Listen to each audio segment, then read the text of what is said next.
Hey there, welcome to day 2 of our 10 days of prayer. I'm really glad you're partnering with us like this to start off this new season. It's going to be an amazing season.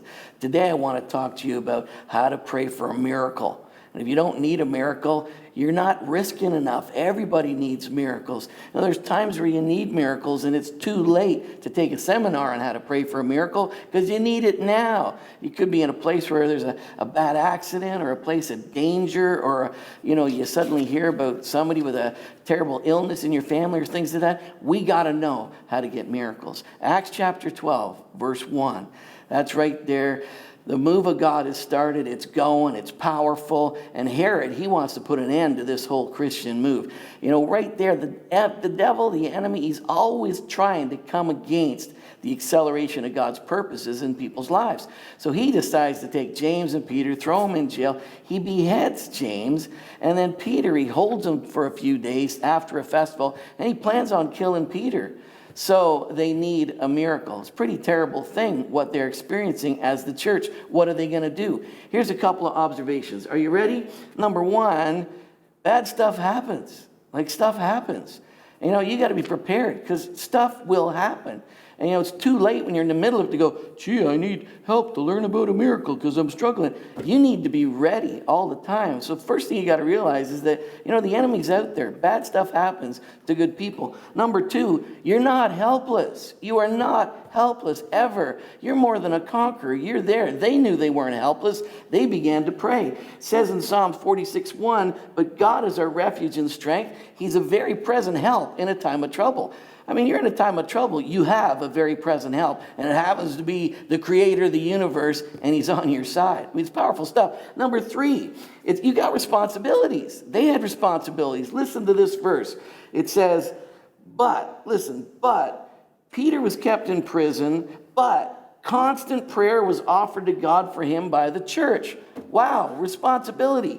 But what was it? Let me give you 5 things about their prayer. It was courageous, but, they got engaged. They said, but, they got engaged. Number 2, they were united. It says the church, they got together. It's powerful that you can grab somebody and agree together and you can pray. There's power. It was courageous. It was united. It says they earnestly prayed. It was passionate. It was constant. It says that they were persistent because it says they continued in prayer. And then finally, it was directive because they were praying for him. They were praying for a specific result. Don't be afraid to be specific. Don't be afraid to really go after what you're believing for. Next thing is we have a rescuer.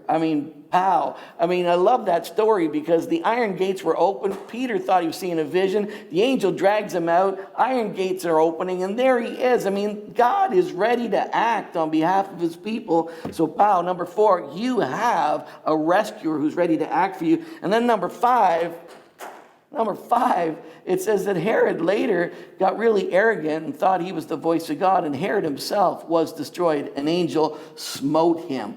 God's going to take care of your enemies. So there you go. You know what? When you need a miracle, you got to get to praying. Not just any kind of praying, that hardcore miracle prayer. I love this story because when Peter finally is released and he's at the door and he says, hey, it's Peter, they couldn't believe they had an answer to their prayer. I can't really see too many things that they did or were really big people of faith because they couldn't really even believe their prayer was answered. But you know what? God does answer prayer. Let me ask you this. How would you pray if you really believed that he's a God who hears and answers prayer? How would you pray? Well, you need to pray for miracles because he is a God who hears and answers prayers, and he's ready to act for you, and he's ready to do exceedingly abundantly more than you can ask or think. Come on, let's pray for miracles. Go to the study guide. It's on the website. Go there with our 10 days of prayer. Do that study guide with us, and let's pray for miracles. God bless you. Have an awesome day.